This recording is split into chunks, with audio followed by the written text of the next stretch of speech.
Welcome back to our daily Bible study. I'm Matthew Gage, pastor at Faith Baptist Church, Decatur, Texas.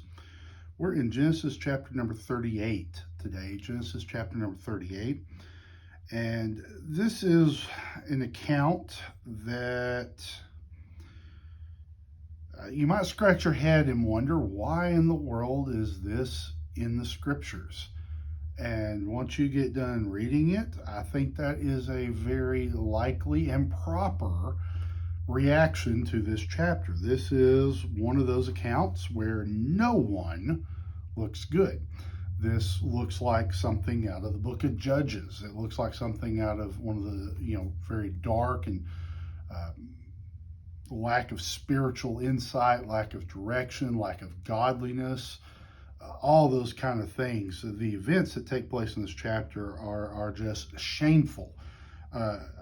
Also, this is something that, our method of study here, we are going through and, going through chapter by chapter, verse by verse, hitting everything. This is the kind of thing I can honestly understand. If you're teaching this in some situations, you would just totally skip over this chapter. Let's keep talking about Joseph down in Egypt. Well, instead, we have a chapter here talking about one of Joseph's brothers, Judah, and his moral failures. Now, we've already seen the moral failures of Reuben and Levi and Simeon, and here we're going to have Judah's moral failures. Now, the interesting thing is that his moral failures do not seem to have kept him from getting the birthright, but we do still see that he is not of the same caliber of faith as Abraham, Isaac, Jacob. So we'll look at that, and J. Vernon McGee in his commentary really stresses that he believes that this passage in this story is actually an evidence of why God needed to get Jacob and his family out of the land of Canaan into Egypt, because their actions were starting to reflect those of the locals, and they were starting to live and act like pagans. So that could be the case. And like I say, in this chapter, if you look for a redeemable action in this chapter, you're probably out of luck. Now, I'll close it out, and I'm going to bring, I think, a wonderful picture out of this, but it's not from this account. Let's jump in and look at this. Genesis 38, verse 1. And it came to pass at that time that Judah, and like I say, if you're Bible scripture, ahead of time, you might be tempted to say, oh, that's the tribe of Judah. It's not the tribe of Judah. We're talking about the person Judah, one of the sons of Jacob. It says, Judah went down from his brethren and turned into a certain Adulamite whose name was Hira. So it appears to have separated out, kind of gone on his own, gone in for his own little business here. He begins a business relationship, it appears, with Hira. That's kind of reading between the lines here, that he's working with or dwelling with him in some fashion. Verse 2. And Judah saw there a daughter of a certain Canaanite whose name was Shua. And he took her and went in unto her, and she conceived and bare a son, and he called his name Er.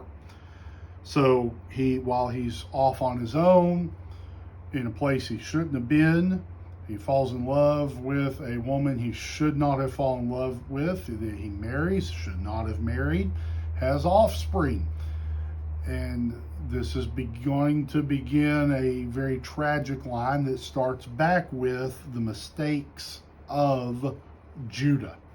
There's a lot of mistakes made in this, but they all go back to this fact: Judah marries someone he shouldn't have married, and the offspring and the results from that action just multiply and snowball as we go down through this. Verse 4. And she conceived again and bare a son, and she called his name Onan. And she yet again conceived and bare a son, and called his name Shelah.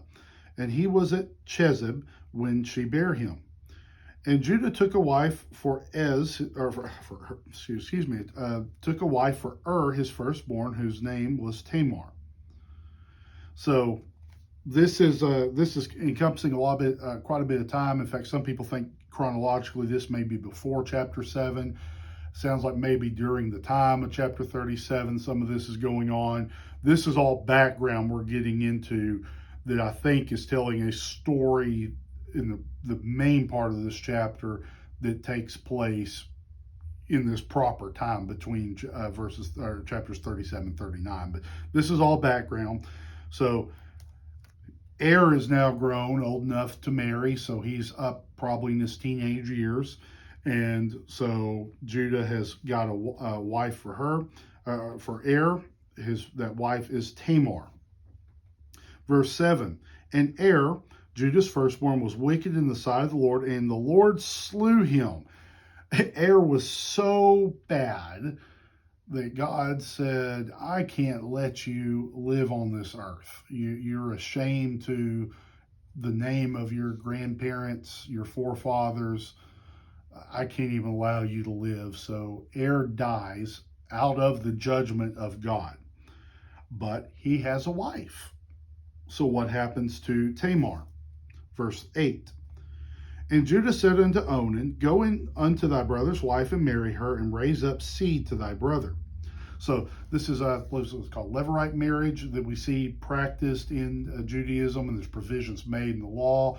There's questions asked to Christ about this, where if one brother dies and they don't have children, no offspring, no heirs, that wife would then marry another brother in the line, and that the children from that would be to the credit and be counted as the offsprings of the deceased brother. So that's the system that was in place at this time. So that's what Judah tells Onan to do. Onan, then in verse number 9, and Onan knew that the seed should not be his. Like I say, it would have been any children born to this union would have been counted as the children of Er, not necessarily the children of Onan. So he wouldn't gain personally from this. This is very selfish here. And it came to pass when he went in unto his brother's wife that he spilled it on the ground, lest that he should give seed to his brother. So he does not consummate the marriage. He dishonors the obligation, the command of his father, through very selfish desires. Verse 10, and the thing which he did displeased the Lord, wherefore he slew him also. So God says, my goodness, this is two brothers in a row that are so wicked, so evil, I have to take off the scene. God is very serious about this. And why is God so serious about this? You see, people do evil things all the time. Why doesn't God take them out? Well, in this case, knowing the future, you're going to know that that royal lineage of Christ is going to come down from Abraham, Isaac, Jacob, through Judah. So where is the next line going to be through? And these men were so wicked, not that, and we'll talk a little bit more about genealogy of Christ in a little bit, not that all of them were perfect saints by any stretch, but these were so wicked, it seems like they would have deviated that line too far, especially at such an early stage, probably because their mother was a pagan, because they're living in a land and a culture of pagans. So all these things come into play, and I think that God just says that's enough and kills Onan just like his brother Er. Verse 11, then said Judah to Tamar, his daughter-in-law, remain a widow at thy father's house till Shelah, my son, be grown, for he said, lest peradventure he die also, as his brethren did. And Tamar went and dwelt in her father's house. So he sends Tamar back to her ancestral home and says, I've got one more son here. You can have him for a husband. And, we'll do this whole thing over again, but he's too young at this time. He must not have been of like a legal marrying age. Also, it appears that maybe Judah's saying that I'll take some more time, try to raise him better. Or you could say, the way this plans out, maybe Judah just decided that this was a failed course and didn't want to follow through with it, was trying to get rid of his daughter-in-law. Verse 12, and in the process of time, the daughter of Shua, Judah's wife, died. And Judah was comforted and went up unto his sheep shearers to Timnath, he and his friend Hira the Adulamite. So is his wife, the father of Er, the father of Onan, the father of Shelah, has died. So now, he's mourned her. Now he's gone out. He's back to business as usual. Verse 13. And it was told Tamar, saying, Behold, thy father-in-law goeth up to Timnath to shear sheep. And she put her widow's garments off from her, and covered her with a veil, and wrapped herself, and sat in an open place which is by the way to Timnath, for she saw that Shelah was grown, and she was not given unto him to wife. So she's going to take matters into her own hands, and instead of, and what she does here is shameful. As shameful as Judah's actions are, her actions are shameful too. But think about where she's coming from. She's come from a pagan background. And so instead of just going to Judah and saying, hey, what's the deal? You owe me something, she's going to take things in her own hands and do something here. Verse 15. When Judah saw her, he thought her to be an harlot because she had covered her face. So when he sees her, he thinks that she's a prostitute, which was rampant in that culture and was part of religious practices and things. It's a very, very strange world for people who've grown up in a Judeo-Christian society like America is. Verse 16, and he turned unto her by the way and said, Go to, I pray thee, let me come in unto thee, for he knew not that she was his daughter-in-law. And she said, What wilt thou give me that thou mayest come in unto me? So doesn't know who it is. Goes, hey, here's a prostitute. Want a little fun. So he goes over, what's this going to cost me? Let's strike a deal.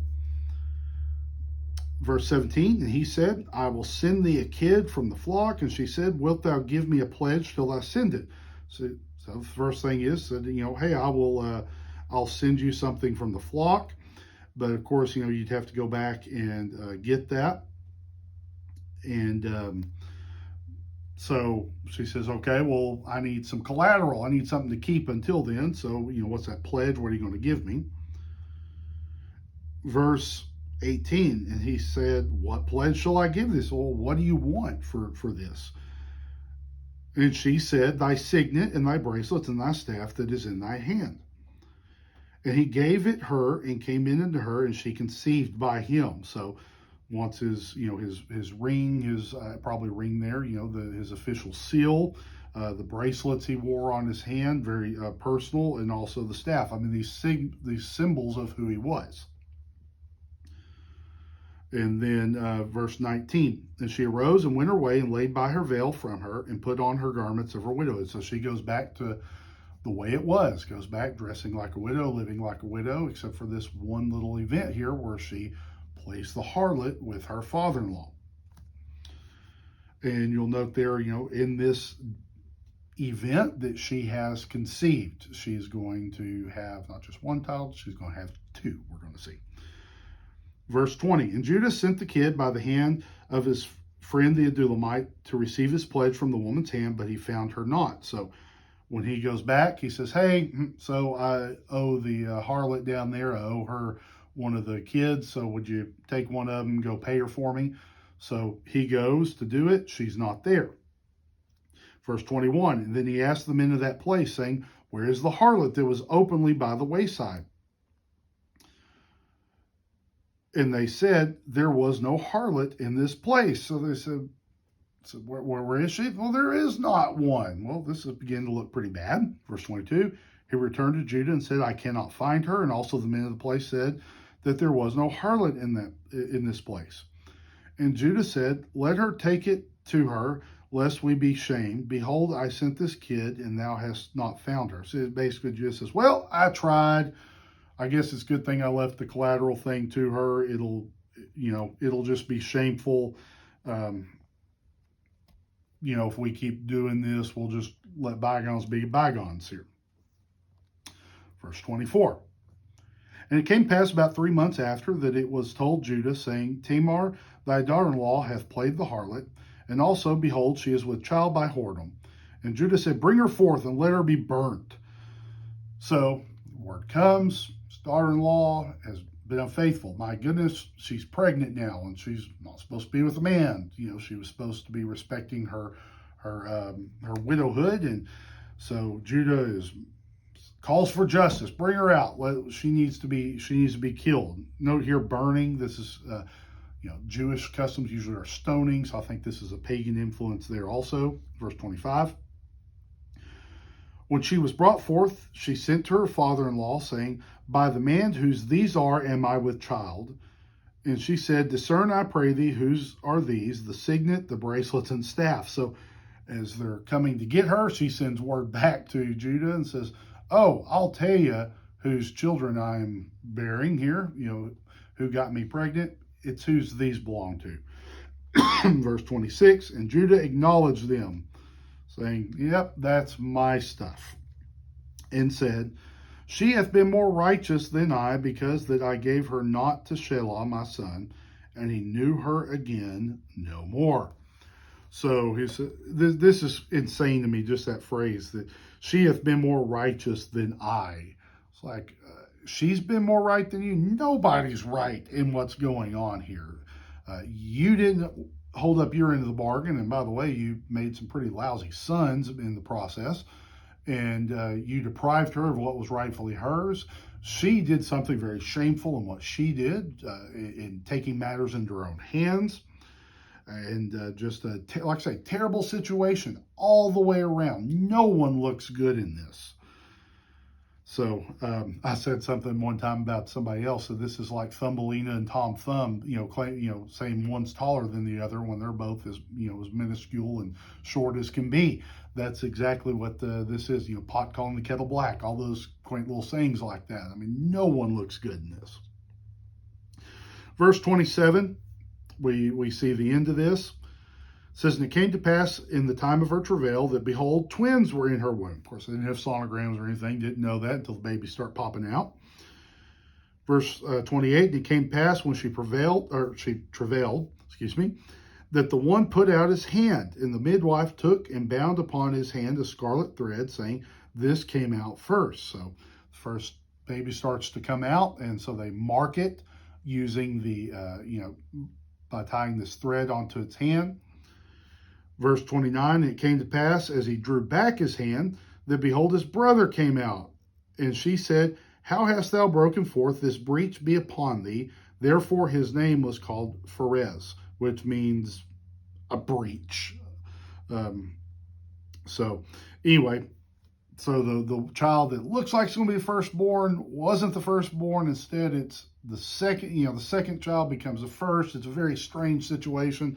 Honestly, I've always wanted to go in and, check some modern medical terminology and stuff on this, see what they say about this. But very, very strange affair that takes place.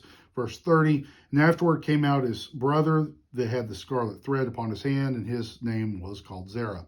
So, shameful situation here. You have Judah, who has a life he shouldn't have had, raises some wicked children, deprives the daughter-in-law of what should have been hers.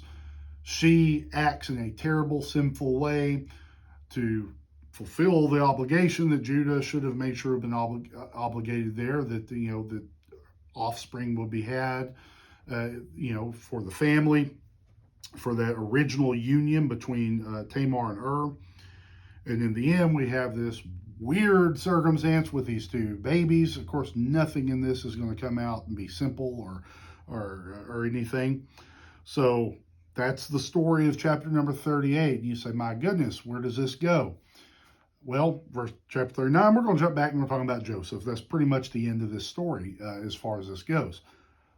But I will point out to you, we jump far ahead. Now, I haven't done a whole lot of jumping around and cross-referencing here, but in this case, I think it's a fitting coda to this story. That when you turn over to the book of Matthew, and the book of Matthew opens with the genealogy of Christ, and you see, beginning in verse 1, the book of the generation of Jesus Christ, the son of David, the son of Abraham. Abraham begat Isaac, and Isaac begat Jacob, and Jacob begat Judas and his brethren. That's Judah. Verse 3, and Judas begat Phares, and Zerah of Thamar, and Phares begot Esrom, and Esrom begot Aram. So wait a minute, the lineage of Christ, Abraham, Isaac, Jacob, Judah, and then who? Phares. So this shameful situation is absorbed into the lineage of Christ, which is a wonderful story of the grace of God, a wonderful story, I think, of some redemption in there, that even these wicked individuals are still used by God. A lot of things you can read into that. There's a lot in the genealogy of Christ you can look at. It's a wonderful, wonderful study. But here's one of the first interesting things you'll see is these shameful events all the way back here in the book of Genesis, chapter number 38. God is still in control, and through his divine providence, all still works together for good, for God's plan. And Judah and Tamar and Phares, they just become ancestors of our Lord and Savior Jesus Christ. So that's about the best bow I can put on to this shameful, tragic chapter, is to say that in the end, God took control and God still used it. And what a wonderful thing that is, that God can take our sinful lives and take our shortcomings, and yet God can still use it for his glory and his benefit. So that's a good application to take from this to end it on a positive note. So anyway, that's Genesis chapter 38. I appreciate you watching. I hope it's been a help and a blessing to you.